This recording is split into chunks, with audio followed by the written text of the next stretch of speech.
would you describe your father as a parent growing up? He was an incredible parent and is an incredible parent, but I think I appreciate it much more today as a parent of 3 young children. I think when I was a teenager, I thought parenting just is something that happens, and now I realize how much work goes into raising kids with a sense of purpose and work ethic, and raising them to be close to one another. And obviously to stay close to their parents. So I'm very grateful for him and my mother, and all that they did for us as children, and all that they continue to do for us today. But he was the same type of parent as we see generally. He was funny, sometimes wickedly so. Great sense of humor. He was demanding of us. He had very high expectations for us. Because he knew what we had the potential to accomplish, and he saw the potential in us before we saw it in ourselves, and I think really encouraged us to pursue our passions. He wanted us to find meaning and purpose in our lives, but was very careful not to push us into real estate. So I think that's partially because his excitement, his passion for real estate and everything that he brought home. And so I think we inherited a little bit of that excitement, and perhaps it's in the blood, but he always said to us, you have to do what you love, and you'll never succeed. You'll never be able to compete at the highest level if you don't deeply love what it is that you do, if you don't want to get out of bed every morning and do what it is that you're doing. And he firmly believes that. It's probably the most consistent piece of advice he gave me my whole life. So he would periodically check in with me and almost undermine my thought process about coming into the family business, because he wanted to make sure that I knew that it wasn't an expectation of his. So when you were young, was your dad sort of a kind of a dad who would play games with you, read you bedtime stories, or different than that? No, he was different. He was not really the type of, he wasn't long on diaper changing and things like that, but I think maybe he was a little bit more traditional in that regard, but he was very accessible and very available. And I think one of the things that I think about so often is that I never questioned that my siblings and I were his top priority. He never allowed us to. He never allowed us to question that fact, because he always made us his top priority. So it doesn't mean he was home every night for dinner. He wasn't.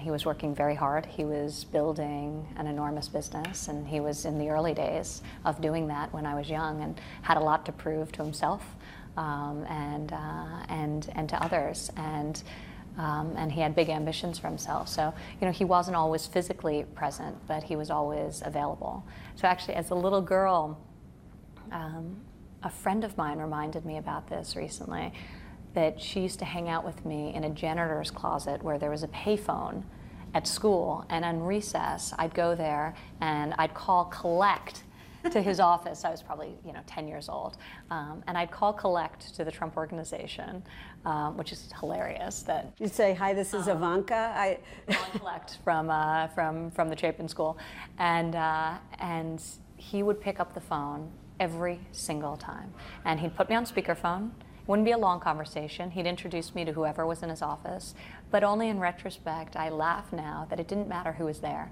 It was colleagues, it was titans of industry, it was heads of countries. He'd always take my call.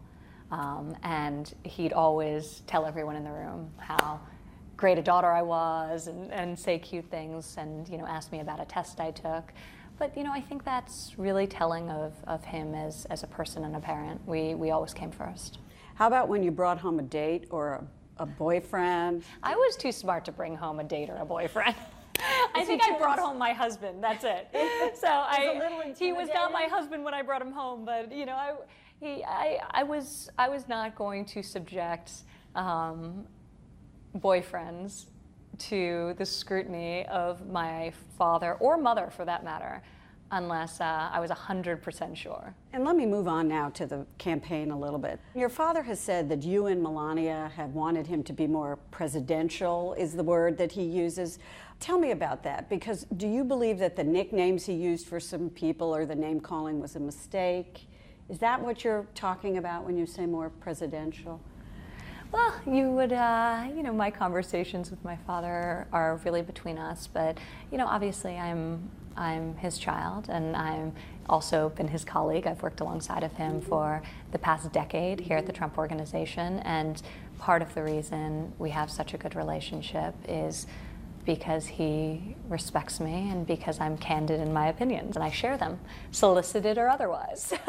But to that question, I mean, do you think did you tell him those were a mistake, or you don't?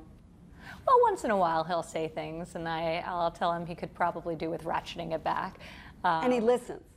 Sometimes, and sometimes he doesn't, or sometimes he listens for limited periods of times.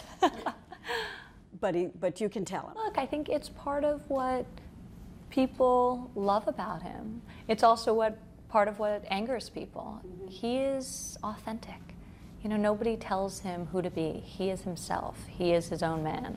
He listens to the opinions of others. He respects the opinions of others. He processes the advice people give him, but ultimately he makes his own decisions. How do you reconcile the Donald Trump you know as your dad with the candidate that some people see and consider so divisive? And, how do you square that circle for our viewers? My father's always elicited strong opinions in people. He's bold, he's unabashed, he's very himself. And I think for me, the ultimate, the most important thing is I know the man. So when I hear things that are factually inaccurate, it's sometimes hurtful. I feel that as a daughter, but I still know the man. I as a woman, I as a person, could never support someone who was sexist or racist. I just couldn't. I would not be able to be okay with that. But I know who he is as a human being, and I know those things are not true.